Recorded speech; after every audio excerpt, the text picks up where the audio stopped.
Please give a warm welcome to Jeff Japers.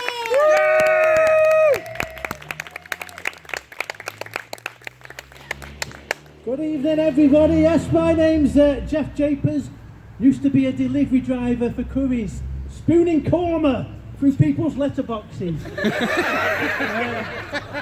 And during my time working for curries, I became very familiar with the Welsh section of the M4. Let me tell you more about that in the first song. Hang on a minute, that didn't go right. 1, 2. 1, 2. From the Severn Bridge to Pont Abraham, familiar with the Welsh M4 I am. Like Magor, a 23A and a 45 Pontardawe. After Newport, it's worth the wait to see Junction 30, that's Cardiff Gate. But can anybody tell me what they have done with Junction 31?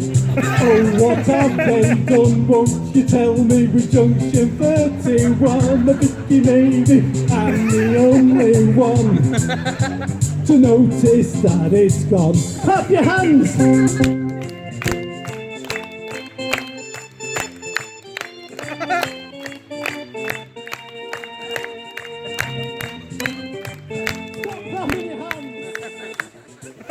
When you got to 32, that's Corriton. Have you noticed 31 has gone? There's no reason for you to care. You didn't miss it, it wasn't there. If you got friends coming from far away, there's a little game that you can play called a little panic, just for fun, by telling them you need to leave at 31. Oh, what have they done? Won't you tell me? You don't to 30, rather Vicky baby, I'm the only one to notice that it's gone. All together now. Oh, what have they done? Won't you tell me? You don't should not be Vicky baby, I'm the only one to notice that it's gone. Hey! It's like drums in the park, isn't it?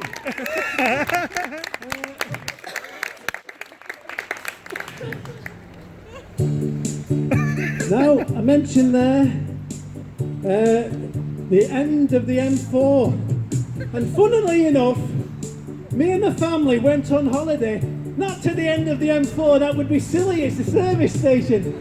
No, we went on holiday to the end of the M5, and as we all know, that's Exeter, isn't it? And it's good when you're in another town, isn't it, to check out the high street, see what shops they've got, and see how it compares to your one back home. And we had a lovely morning. We found this little shop called the Card Factory. And there was another one called Lloyd's Pharmacy. And then we chanced upon this quaint little sandwich shop called Subway. So I said, come on, let's go in, let's have something to eat. Let's treat ourselves, we're on holiday. So we went in. Anyway, it turns out, my wife had been in Subway before. So I says to her, when were you last in Exeter? She says, oh no, they have them all over the place. Anyway, she let me go up and order without any hint of the ordeal I was about to face. I joined the back of the queue, and as I looked over at the counter, there's a woman stood there holding a bread knife very confidently. She had a confidence with knives that I thought she hadn't learnt from making sandwiches. Anyway, the queue starts to move forward, and I feel this air of urgent tension in the room. And I had this growing sense of foreboding as I began to realise that for me to participate in their order process, I needed to have an intimate knowledge of their complex menu. Now, this was something I didn't have. So I left the establishment with a deep sorrow in my heart. And the beginnings of an idea for a song! From Subway! The family, as far as I know, are still there.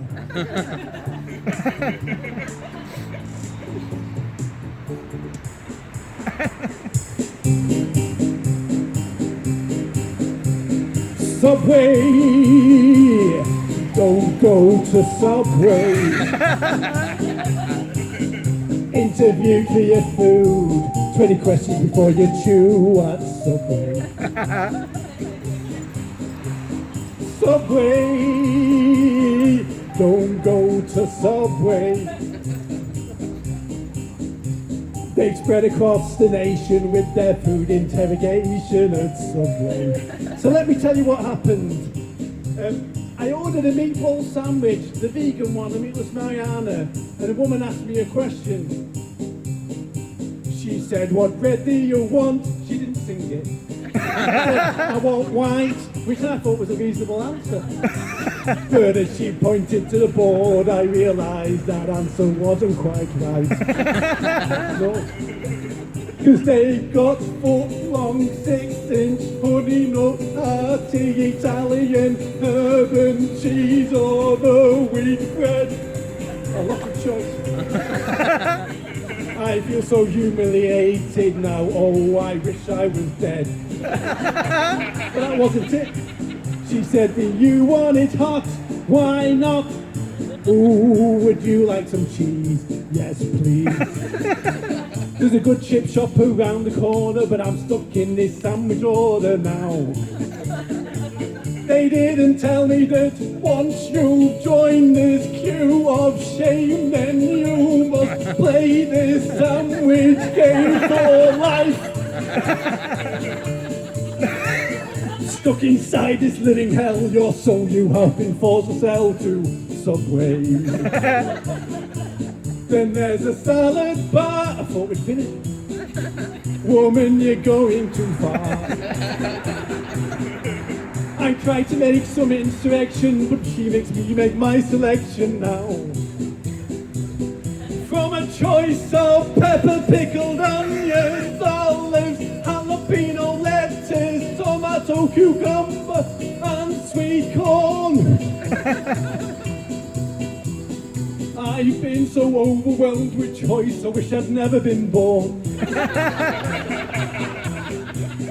Now I'm mentally exhausted. Surely my sandwich is on course.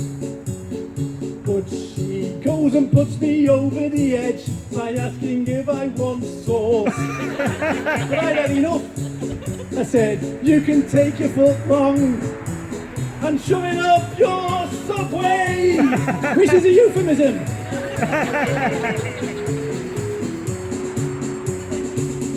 Thank you. I'll tell you a bit more about myself. Yeah, my name's Jeff Japers. Not really.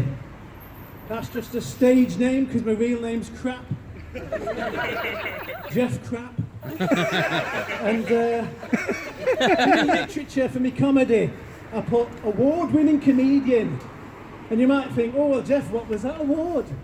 Well, I'll tell you now.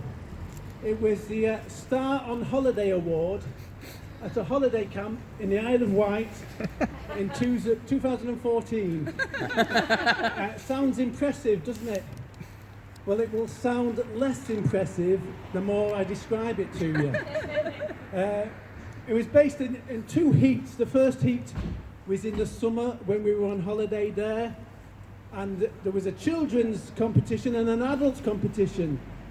I was the only contestant in the adult competition, so I would have just won for turning up. But the prize for winning there in the summer was a return visit to the very same holiday park in the dead of winter, to a slightly less superior chalet than the one we'd had in the summer, to take part in the grand final. But this time, there wasn't just me in the adult competition. We had all the winners from all over the summer. So there was two of us. There was a woman singing opera to backing tracks, and me singing a song about beards, singing back in fashion. I managed to scrape a win and won £100 of Argos vouchers and the chance to be able to put award-winning comedian on my literature. And you might think, well, Jeff, what did you spend the Argos vouchers on? Well, my wife wanted to buy hot water bottles, something nice for myself. So what I did, I bought myself a G-Shock watch. Now, if you're unfamiliar with G-Shock watches, you need to be very careful if you're buying one. Let me tell you why.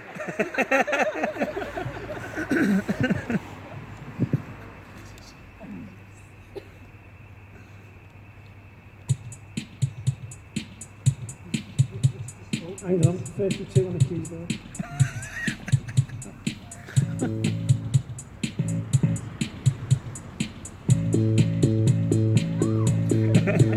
Spread the word, there's a giant bird who's very fond of G-Shock watches. Cover them up, don't let him look, or he'll have it in his clutches. If you've got a Seiko, you can let it show. He's only got eyes for a G-Shock Casio. From Japan. Spread the word, there's a giant bird who's very fond of G-Shock watches. Cover them up, don't let him look, or he'll have it in his clutches. Other Casio models are of no interest to him. Give him a calculator watch and he'd throw it in the bin. He loves a G-Shock from Japan.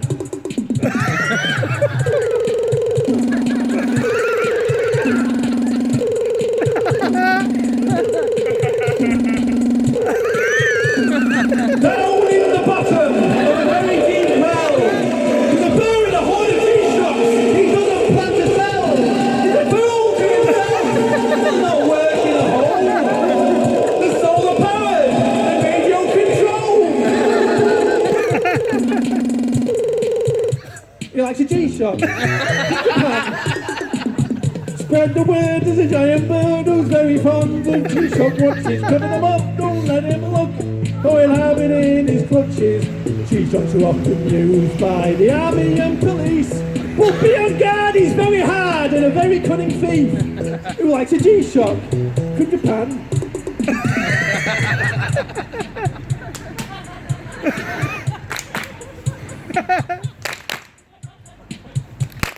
If you own a G-Shock, let me have a word. You really should be cautious of the giant bird. He'll prey on you from high above, especially in the night. Swoop down and rip it off your arm if you activate the light. So don't activate the light. Well, that's a G-Shock.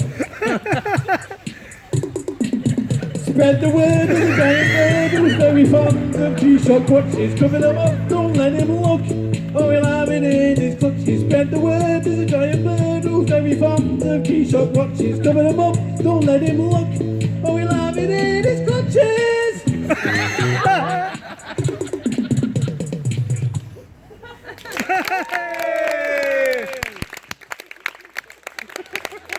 I should probably introduce Ted and Judith to you. That's Ted, who's a stuffed sheep who I've dissected and inserted a drum trigger into his brain. Since the operation, he can say anything I want him to. He can make, for example, the noise of a sheep. That's like his default sound, because he's a sheep.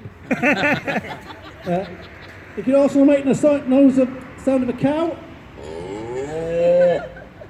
But he's quite equally able, for example, to make the noise of Brian Blessed. Great big tits. Now, I mentioned before, or maybe I didn't, I'm a married man. Been married for 23 years. Woo! Yeah, I sure am one hell of a monogamist.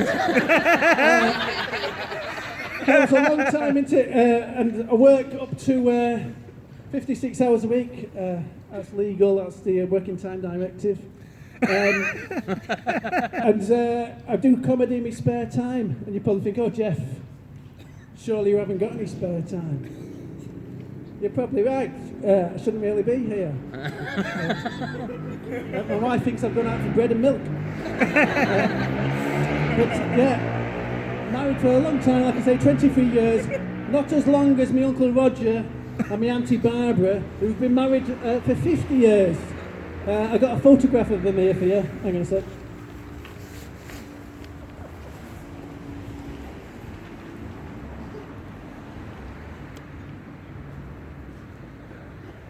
It's the only one I've got. You see that?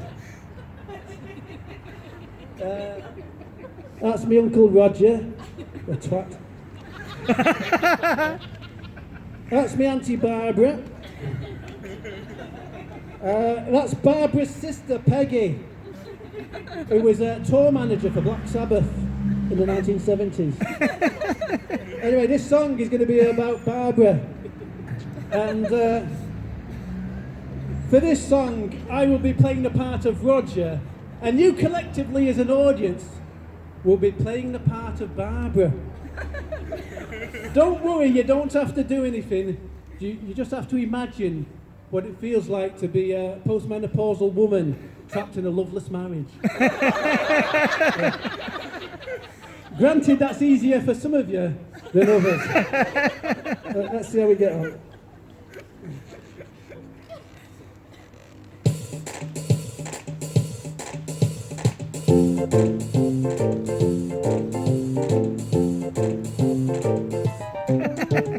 I said to Barbara, when you get home, could you put on the central heating?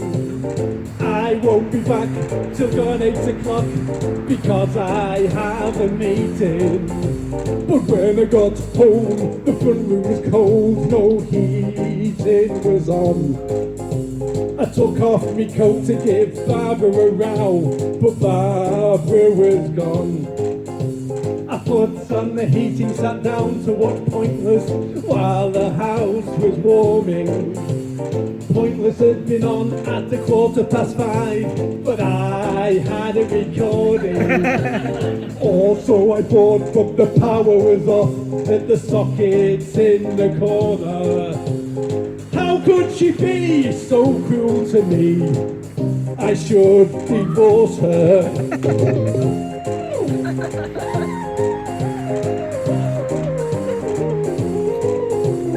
Then I remembered the programme you've missed can be watched on demand.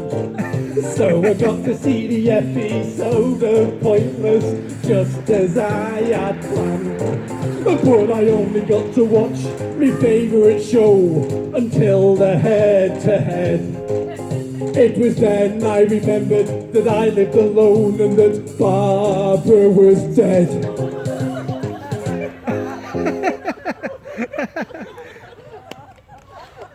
Yes, I wouldn't clap that one either. Yeah, Barbara died. No, see what happened was Barbara was having an affair with the next door neighbour. 6 months since I've done this. Barbara was having an affair with the next door neighbour, Barry, and Roger found out and he wasn't too pleased.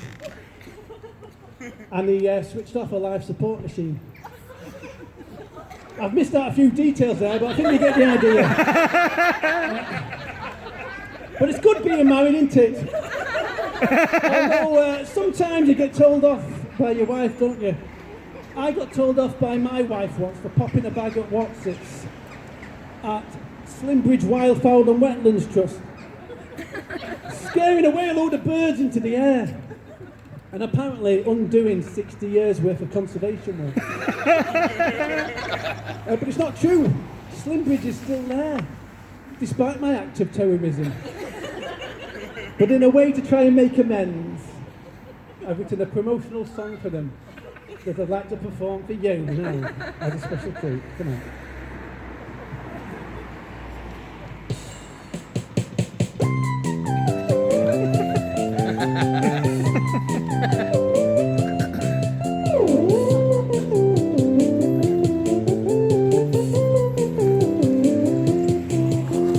Slimbridge Wildfowl and Wetlands Trust has the world's largest collection of swans, geese and ducks. There's plenty there for a family to do, like welly boot bands, spotting birds and paddling a canoe. Where do we want to go? Slimbridge. Where do we want to go? Slimbridge. Join in. Where do we want to go? Slimbridge. You've got it. Where do we want to go? Slimbridge. Let's spot some birds. Goose. Cuckoo, pecker, gannet, gull, crow, duck.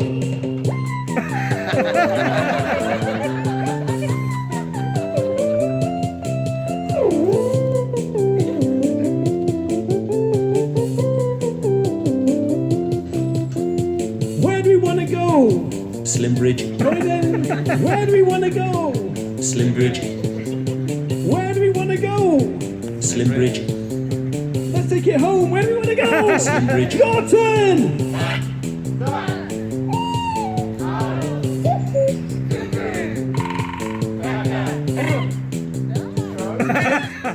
Go. Go. That's the kind of fun we can have at the bridge. Right, keeping it on an animal theme now. Have you ever ridden a horse? Have you ever had a divorce? It's time to ask inappropriate and equestrian questions to a member of the audience. Got to remember to keep your social distance. Well, let's ask this lady here. What's your name? Shan. Have you ever ridden a horse? Yes. Shan, have you ever had a divorce?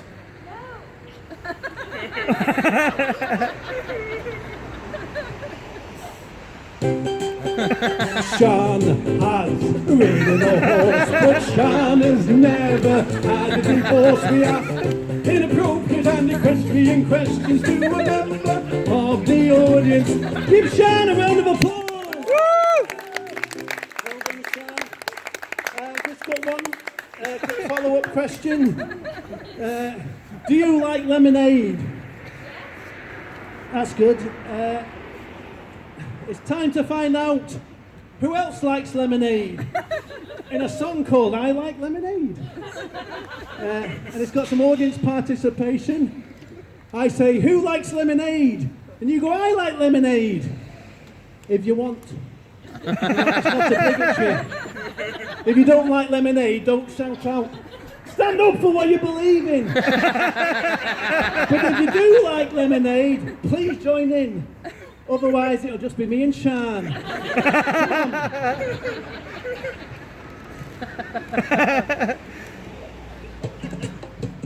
Who likes lemonade? I like lemonade. Who likes lemonade? I like lemonade. I like lemonade. Especially freshly made. Fizz up some juicy lemons, and I'm in lemon heaven. I like lemonade. I buy it in the shops, and I think it's the tops of all the fizzy pops. Who likes lemonade? I like lemonade. Who likes lemonade? I like lemonade.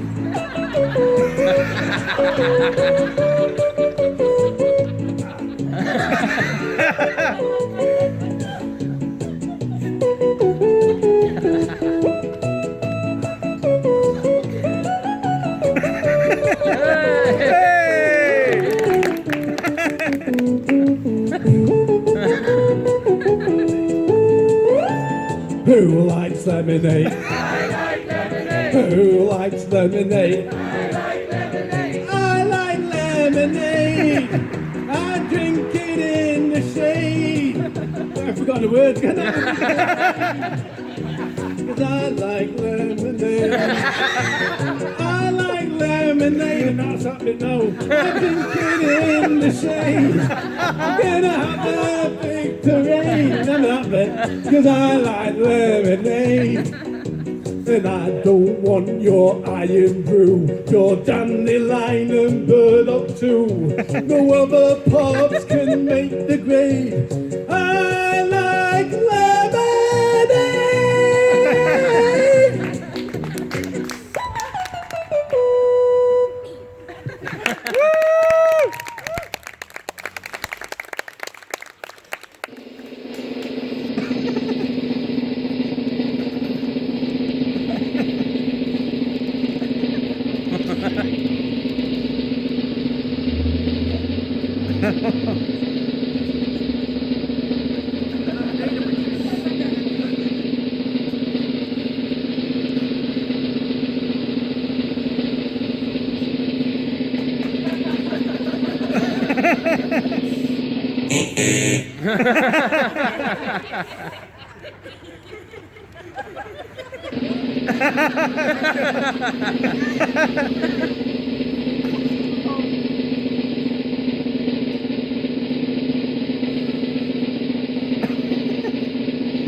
Now, I mentioned before, I'm a married man. But before I met my wife, I had a girlfriend who lived in Bradford. And it came to the point in a relationship where I wanted to split up with her. And I was a very timid young man. I should explain, I lived in Glossop, which was about 30 miles away from Bradford. So I wanted to split up with her. But I was so timid, I didn't know how to go about it, and it was in the days before the internet. You know, even in the days before mobile phones, we're talking about 1989, 90. And so I couldn't just text her. So what I did was, I just never went back to Bradford. And that seemed to sort it out. That's why I've never gigged in Bradford too.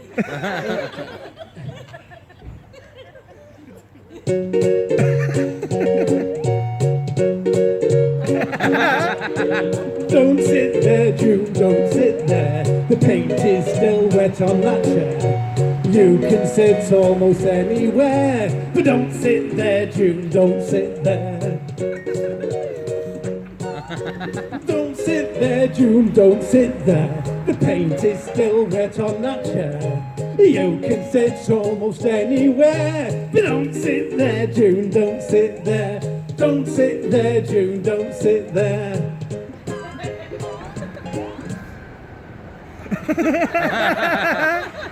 That song was called Don't Sit There, June. Not my words, but words overheard at Padfield Day Centre in 1987. When I was on work experience with Age Concern. Of course, they don't call themselves Age Concern anymore, do they? It's just age. They've dropped the concern. Bet they wouldn't even tell June about the wet paint anymore, would they? But I did back in the day. But she didn't listen. And that's why, just as she went to sit down, I had to whip the chair from under her. We all had a good laugh about it, apart from June, who suffered a broken hip.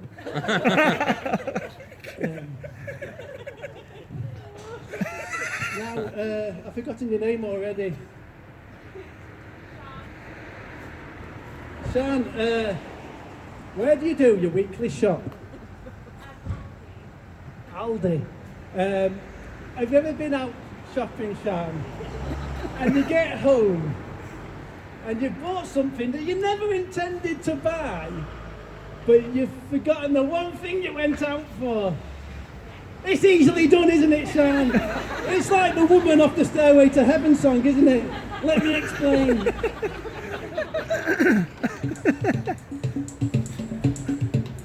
There's a lady whose all that glitters is gold, and she's buying a stairway to heaven. Oh yes, when she gets there she knows if the stores aren't all closed, with a word she can get what she came for. Bread! Ooh, ooh, ooh. And she's buying a stairway to heaven and bread. Ooh, ooh.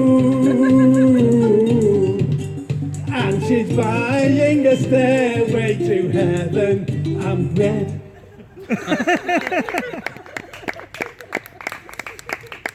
Now I'm going to leave you on this. We've been having some lovely weather recently, haven't we?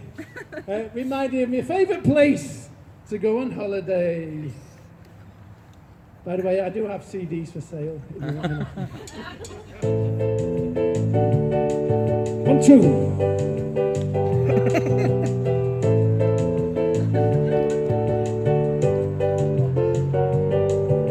The sun is always shining on the coast. At the holiday destination we love the most. It's a place where seagulls love to fly, where you can sit and watch the ships go sailing by. Barry Island, Barry Island. Oh, I love to be in Barry Island. A quarter of a mile of golden sand, complementing the marvellous facilities on the land. If you've been there once, then you want to go again, which is easy to do. You can get there on a train. Woo-woo! Barry Island, Barry Island. The next stop after Barry Town is Barry Island. On a clear day in Barry, you can see the Butlins Minehead Resort. And when visiting Barry Island, I have often thought, do those hunters of Butlins Minehead understand that if they look out to sea, then they might see the wonderful Barry Island, Barry Island, Barry Island. Oh, I love to be in Barry Island. In recent times I have heard people say, what are they saying, Jeff? That it's more sophisticated in Cardiff Bay. Because Cardiff Bay is rubbish. Just a few fancy buildings, and it doesn't have a funfair like the wonderful Barry Island, Barry Island, Barry Island. Oh, I'd rather be in Barry Island. It's nearly over. Who said, why not try on my southern down up and laugh? I say, mate, you must be having a laugh. I got all I could ever want in Barry Island, Barry Island, Barry Island. Strictly speaking, it's more of a peninsula. Barry Island, Barry Island, Barry Island. It's your land and